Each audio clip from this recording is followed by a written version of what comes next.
क्या देश में कोविड के बाद एक और वायरस अपने पैर पसार रहा है?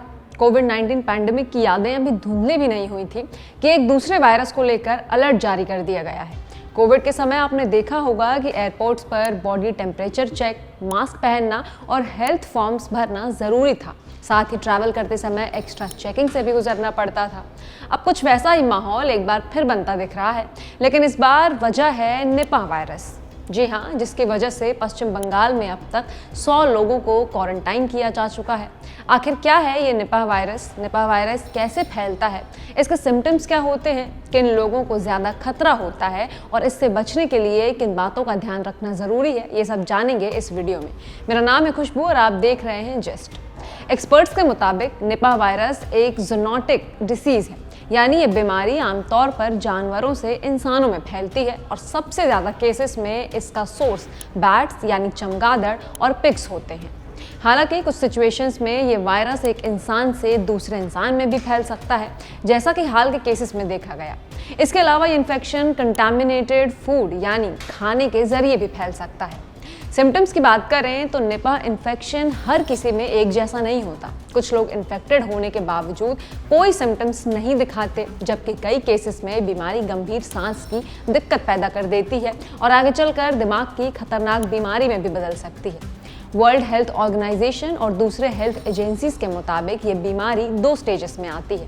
पहला स्टेज होता है अर्ली सिम्टम्स, जिसमें आमतौर पर हल्की सांस की दिक्कत, बुखार, शरीर में दर्द, तेज सर दर्द, हर वक्त नींद महसूस होना या खांसी जैसे सामान्य सिम्टम्स होते हैं। ये वायरस मेनली लंग्स और ब्रेन को अफेक्ट करता है। दूसरा स्टेज होता है सीवियर सिम्टम्स, जिसमें दिमाग पर असर होता है। हालात ज़्यादा बिगड़ने पर पेशेंट कोमा में भी जा सकता है और पेशेंट की मौत भी हो सकती है। इन्फेक्शन से जुड़ी बीमारियों के एक्सपर्ट डॉक्टर दीप नारायण मुखर्जी ने बताया कि अगर किसी पेशेंट में ऊपर बताए गए सिम्टम्स दिखें, चाहे वो हल्के या सामान्य ही क्यों ना हो, उन्हें सिर्फ हल्के सिम्टम्स की वजह से इग्नोर नहीं किया जा सकता। हर पेशेंट को रेस्पिरेटरी इलनेस का पेशेंट माना जाता है। पहला कदम होता है कि पेशेंट को तुरंत अलग कमरे में रखना, यानी आइसोलेशन। साथ ही strict infection control practices follow की जाती हैं। डॉक्टर्स और स्टाफ पर्सनल प्रोटेक्टिव इक्विपमेंट्स पहनते हैं, जिसमें N95 मास्क, ग्लव्स और गाउन शामिल हैं। निपाह वायरस की मोर्टालिटी रेट 40% से भी ज़्यादा मानी जाती है, जो इसे बेहद सीरियस बनाती है। इसका मतलब ये है कि जिन लोगों को ये वायरस इन्फेक्शन होता है, उनमें से करीब हर 4 में से 1 या उससे ज़्यादा लोग अपनी जान खो सकते हैं। एशिया के कई एयरपोर्ट्स पर एक बार फिर कोविड स्टाइल हेल्थ चेक शुरू कर दिए गए हैं, जिसकी वजह है वेस्ट बंगाल में निपाह के 5 कंफर्म्ड केसेस, जिसने हेल्थ डिपार्टमेंट की चिंता बढ़ा दी है। हाल ही में वेस्ट बंगाल के एक हॉस्पिटल में निपाह वायरस डिटेक्ट हुआ, जिसके बाद करीब 100 लोगों को क्वारंटाइन किया गया। इसमें एक डॉक्टर, एक नर्स और हॉस्पिटल का एक और स्टाफ मेंबर, ये सब निपाह पॉजिटिव पाए गए। इससे पहले भी उसी जिले के 2 हेल्थ केयर वर्कर्स में इन्फेक्शन कंफर्म हो चुका था। वेस्ट बंगाल से निपाह के केसेस सामने आने के बाद कई एशियन कंट्रीज अब अलर्ट हो गई हैं और एक्स्ट्रा प्रिकॉशन ले रही हैं। थाईलैंड, नेपाल और ताइवान जैसे देशों ने अपने एयरपोर्ट्स पर पैसेंजर्स की स्क्रीनिंग शुरू कर दी है। खासतौर पर उन पैसेंजर्स पर नज़र रखी जा रही है जो इंडिया के अफेक्टेड रीजन से ट्रैवल करके आ रहे हैं। ऑफिशियल थाईलैंड गवर्नमेंट सोर्सेज कहती हैं कि थाईलैंड के 3 मेजर इंटरनेशनल एयरपोर्ट्स हैं, जहां पर वेस्ट बंगाल से आने वाले पैसेंजर्स की हेल्थ स्क्रीनिंग लागू की गई है। थाईलैंड पहुंचने के बाद ट्रैवलर्स की टेम्परेचर स्क्रीनिंग की जाएगी और उन्हें हेल्थ डिक्लेरेशन फॉर्म भी सबमिट करना होगा। इसके लिए एयरपोर्ट्स पर खास तौर पर डेडिकेटेड स्क्रीनिंग काउंटर्स बनाए गए हैं। थाईलैंड में पार्क्स और वाइल्ड लाइफ डिपार्टमेंट ने भी नेचुरल टूरिस्ट स्पॉट्स पर एक्स्ट्रा हेल्थ स्क्रीनिंग शुरू कर दी है। कुल मिलाकर थाईलैंड अथॉरिटीज़ कोई भी रिस्क नहीं लेना चाहती और हर लेवल पर मॉनिटरिंग रखी जा रही है, ताकि निपाह वायरस को अर्ली स्टेज पर ही कंट्रोल किया जा सके। नेपाल ने भी अपने एयरपोर्ट्स, खासकर काठमांडू और इंडिया के साथ लैंड बॉर्डर पॉइंट्स पर पैसेंजर्स की स्क्रीनिंग शुरू कर दी है। ये स्क्रीनिंग बिल्कुल कोविड जैसी है, जहां ट्रैवलर्स की हेल्थ मॉनिटरिंग की जा रही है। अथॉरिटीज़ का फोकस है कि वायरस को फैलने से पहले ही रोका जाए। इसी वजह से एयरपोर्ट्स पर ज़्यादा सतर्कता बरती जा रही है। अथॉरिटीज़ का कहना है कि सिचुएशन जैसे जैसे बदलती रहेगी, वैसे वैसे स्क्रीनिंग रूल्स को अपडेट किया जाएगा। हेल्थ एक्सपर्ट्स का कहना है कि निपाह वायरस को हल्के में नहीं लिया जा सकता, क्योंकि इसका इंक्यूबेशन पीरियड काफ़ी लंबा होता है, यानी इन्फेक्शन होने के बाद भी कई दिनों तक कोई सिम्टम्स नज़र नहीं आते, लेकिन इस दौरान वायरस आगे फैल सकता है। एक्सपर्ट साफ तौर पर कह रहे हैं कि घबराने की ज़रूरत नहीं है, लेकिन अलर्ट रहना बेहद ज़रूरी है। अथॉरिटीज सिचुएशन पर लगातार नज़र बनाए हुए हैं ताकि किसी भी तरह की हेल्थ इमरजेंसी को समय रहते हैंडल किया जा सके। इसी बीच वेस्ट बंगाल के फॉर्मर हेल्थ एडवाइजर और इन्फेक्शियस डिजीज एक्सपर्ट डॉक्टर सयन चक्रवर्ती ने एक अहम क्लैरिफिकेशन दी। ANI से बात करते हुए डॉक्टर चक्रवर्ती ने बताया कि फिलहाल वेस्ट बंगाल में सिर्फ 2 कंफर्म्ड केसेस हैं। कुछ रिपोर्ट्स में 5 केसेस की बात कही गई थी, लेकिन वो सही नहीं है। हॉस्पिटल में एडमिट किए गए सस्पेक्टेड पेशेंट्स के टेस्ट रिजल्ट्स नेगेटिव आए और उन्हें डिस्चार्ज कर दिया गया है। डॉक्टर चक्रवर्ती के मुताबिक शुरुआत में ऐसा लग रहा था कि केसेस बढ़ सकते हैं, लेकिन सिचुएशन अब स्टेबल है। उन्होंने कहा कि गवर्नमेंट ने कॉन्टैक्ट ट्रेसिंग, क्वारंटाइन और टेस्टिंग सही तरीके से किया है, जिसकी वजह से आउटब्रेक कंट्रोल में है। पहले जो पैनिक का माहौल था वो अब काफ़ी हद तक खत्म हो चुका है और लोगों ने हेल्थ अथॉरिटीज़ द्वारा बताए गए प्रिकॉशंस भी फॉलो किए हैं। निपा वायरस पहली बार कैसे और कहाँ सामने आया?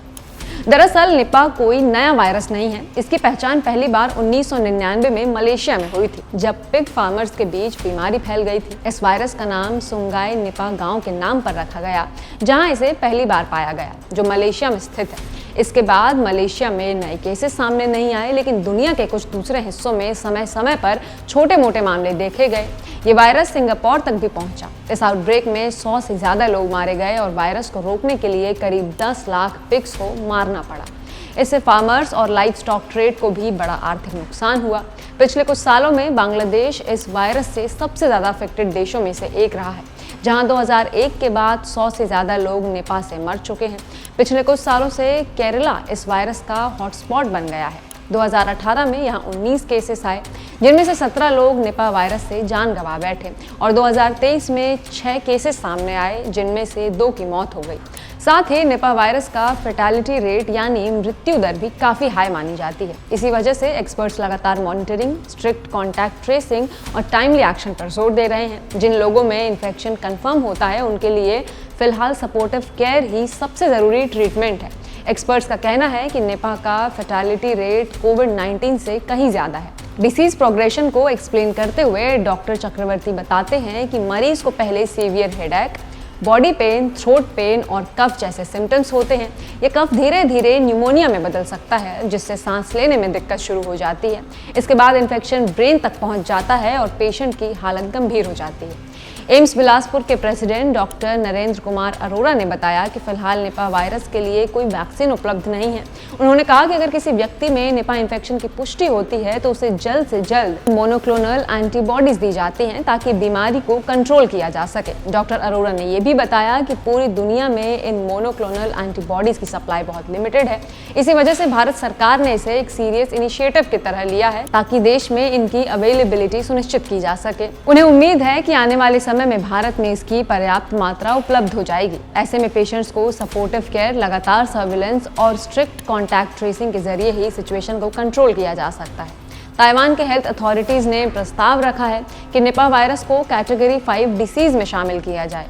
ताइवान के डिसीज क्लैरिफिकेशन सिस्टम में कैटेगरी 5 उन रेयर या तेजी से फैलते हुए इन्फेक्शन के लिए होती है जिनका मेजर पब्लिक हेल्थ रिस्क होता है और जिनके लिए इमीडिएट रिपोर्टिंग और स्पेशल कंट्रोल मेजर जरूरी होते हैं। भारत में अभी निपा वायरस को लेकर खास तौर पर केरला और वेस्ट बंगाल में अलर्ट बढ़ा दिया गया है। हॉस्पिटल्स में निगरानी तेज कर दी गई है। सस्पेक्टेड केसेस की टेस्टिंग, कॉन्टैक्ट ट्रेसिंग और लोगों को क्वारंटाइन किया जा रहा है। वहीं आम लोगों के लिए सलाह यही है कि वो घबराएं नहीं, लेकिन सावधानी जरूरी है। बुखार, खांसी या कमजोरी जैसे सिम्टम्स दिखें तो तुरंत डॉक्टर से संपर्क करें। हाथों की सफाई रखें, खुले या आधे कटे हुए फल न खाएं, बीमार जानवरों से दूरी बनाए रखें और रूमर्स की जगह ऑफिशियल हेल्थ गाइडलाइंस पर भरोसा करें। अर्ली डिटेक्शन, हॉस्पिटल में इन्फेक्शन कंट्रोल और प्रॉपर गाइडलाइंस फॉलो करना ही इस वायरस को रोकने का सबसे असरदार तरीका है। आप भी अपना ख्याल रखें और ज़रूरी प्रिकॉशंस अपनाएं। अगर आपके कोई सवाल है या अपनी राय शेयर करना चाहते हैं तो नीचे कमेंट्स में ज़रूर बताएं। मैं खुशबू, कैमरे के पीछे थे फरहान और आप देख रहे थे जस्ट।